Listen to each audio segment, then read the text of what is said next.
بسم اللہ الرحمن الرحیم۔ ناظرین، کشمیریوں کے لیے کشمیر میں کل بھی انڈیا غاصب تھا، آج بھی انڈیا غاصب ہے۔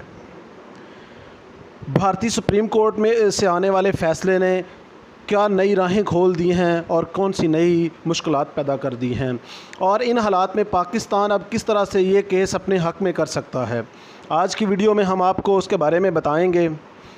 ویڈیو میں آگے بڑھنے سے پہلے آپ سے گزارش ہے کہ آپ ہمارے چینل احساس ٹی وی کو سبسکرائب کر دیں اور اس کے ساتھ لگی ہوئی گھنٹی کے بٹن کو دبا دیں تاکہ آپ کو ہماری آنے والی ساری ویڈیو سب سے پہلے مل سکیں۔ جی ناظرین، آگے بڑھتے ہیں۔ تو میں آپ کو بتا رہا تھا کہ کشمیریوں کے لیے کشمیر میں کل بھی انڈیا غاصب تھا، آج بھی غاصب ہے۔ پاکستان کے لیے انڈیا کی کشمیر میں موجودگی کل بھی غیر انسانی، جبری اور ریاستی جارحیت پر مبنی تھی اور آج بھی ہے۔ دنیا کے لیے کشمیر کل بھی متنازع تھا، آج بھی متنازع ہے۔ یہ کنسیپٹ کلیئر رکھیں کہ انڈیا نے صرف اپنے قانون میں، اپنی اسٹیٹ میں، اپنے کاغذات میں کشمیر کا سٹیٹس چینج کیا ہے۔ کشمیریوں کے لیے، پاکستان کے لیے اور دنیا کے لیے کشمیر کا سٹیٹس نہیں بدلا، لہذا اس چیز کو ذہن میں رکھتے ہوئے اسے ایسے استعمال کریں کہ جو کشمیر کے مسلمانوں کے مفاد میں ہو۔ اپنا دماغ استعمال کریں، دانش گردیوں کا شکار ہونے سے بچیے۔ پھر کہہ رہا ہوں، دانش گردیوں کا شکار ہونے سے بچیے، خود سے سچویشن کو سمجھنے کی کوشش کیجیے۔ یہاں پر پاکستان اور OIC کو سفارتی محاذ پر اپنے بیس دینے کی ضرورت ہے۔ یہاں پر ہر بندے کو سچویشن کو اپنے حق میں استعمال کرنا ہے۔ اصل مسئلہ یہ ہے کہ انڈیا اپنی جبری آباد کاری کرے گا، ہندوؤں کو آباد کرے گا کشمیر میں، تاکہ کل کو اقوام متحدہ کے کمیشن کو ویلکم کی گردان کرتے ہوئے لائے اور حق رائے دہی کے لفظ کو استعمال کرتے ہوئے کشمیر میں موجود ہندو آبادی کے ذریعے سے کشمیری قیادت کی رائے کو بھارت کے حق میں شو کرے اور اقوام متحدہ سمیت تمام تر عالمی برادری کبوتر کی طرح آنکھیں بند کیے کشمیر کو بھارت کا حصہ قرار دے۔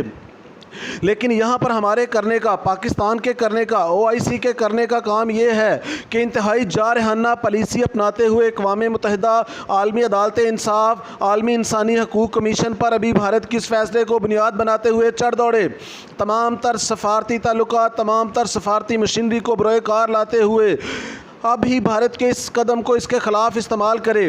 دیکھیے، بھارت کا یہ فیصلہ ہماری صحت پر، کشمیریوں کی صحت پر کوئی اثر نہیں ڈالنے والا اگر اس کے دوسرے حصے پر عمل درآمد نہیں ہوتا، یعنی ہندو آباد کاری کے بعد عالمی سطح پر بھارت کو تسلیم کروا لینا۔ لہٰذا اب کام ہے اس دوسرے حصے کو روکنا۔ اب یعنی پہلا حصہ بھارت کے گلے کا پھندا بن سکتا ہے اگر اب بھی ہمارے حکمرانوں سمیت OIC سمیت تمام مسلم ممالک ہوش کے ناخن لے لیں، جاگ جائیں۔ بھارت کے اس اقدام کا استعمال ہم تحریک آزادی کشمیر کو مزید پوسٹ کر کے عالمی سطح پر کشمیر ایشو کو ہائی لائٹ کرنے، سوئے ہوئے عالم اسلام کو جھنجھوڑنے، عالمی سطح پر بھارتی ریاستی جبر کو بے نقاب کرنے، بھارت کی طرف سے عالمی قوانین کی پامالی کو سامنے لانے، کشمیر میں فوری طور پر حق رائے دہی پر فوری عمل درآمد بھارتی فوج کے انخلاء کے لیے استعمال کر سکتے ہیں۔ ہم دعویٰ دائر کر سکتے ہیں عالمی عدالت انصاف میں، اقوام متحدہ میں کہ ہم کشمیر میں امن کمیشن کو ویلکم کہہ رہے ہیں، مگر بھارت نے اسے مسترد کر دیا۔ اب اسی فیصلے کی بنیاد پر ہم اقوام متحدہ کے تمام تر متعلقہ اداروں کو کشمیر میں فوری طور پر حق رائے دہی اور بھارتی فوج کے انخلاء کے لیے فورس کر سکتے ہیں۔ بھارت اتنا بڑا بلنڈر کر چکا ہے کہ اب ہم پر ہے ہم اس کی اس بے وقوفی کو استعمال کرتے ہیں یا نہیں۔ بھارت کا یہ قدم کشمیر کو اس کے ہاتھ سے مچھلی کی طرح سے نکال سکتا ہے اگر عالم اسلام، خاص طور پر پاکستان، سفارتی محاذ پر ٹھیک کھیل جائے تو، ورنہ یقین مانیے کشمیر ہاتھ سے ہمیشہ کے لیے نعوذ باللہ استغفر اللہ جانے والا ہے۔ سچویشن کو مولڈ کرنا ہے اپنے حق میں۔ کشمیر ایشو جو ایک لوکل ایشو بن کر رہ گیا تھا، ابھی موقع ہے اسے گلوبل ایشو بنانے کا۔ اپنا کردار ادا کرے ہر بندہ۔